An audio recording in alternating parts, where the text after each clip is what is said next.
Alright, so good in the hood. Yun, ganito ang setup natin ngayon. Lalagyan natin ng gulay.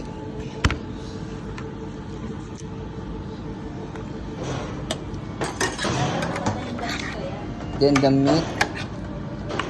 Ano siya? After then the meat, the mashed pot, the mashed potato.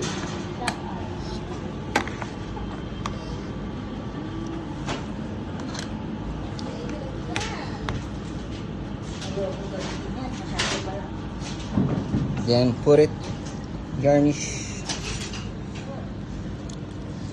Then the sauce. It's all good in the hood. Alright, ganyan lang ang setup. It's all good in the hood. Then mayroon na silang puddings. Lux Dayens. Alright. Almost. Yun, it's all good in the hood. Gagawa tayo ng personal order ng de risotto. Nalagay natin dito. Para gagawa tayong ayun. May personal order kaya gagawa tayo. Good for 20 person. Iba pa to sa ginagawa everyday ng buffet tsaka Dayens. Alright, so all good in the hood. Apat ang gagawin ko nito. Apat din na potato. Yan ang una kong setup.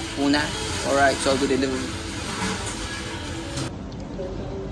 Yan, gagawa tayo ng carbonara. Kaso ang gamit natin beef dahil sobrang dami yung beef. Ito na ang gawin, mushroom. Then pasta, lalagyan natin ng pasta to later. Ito ang tatoppings natin, bacon. Tidbits. Then ito kukunin na natin pasta. Luto na tong pasta. Alright, so good in the hood. Tapos may naluluto tayo doon. May naluluto tayo doon. Alright.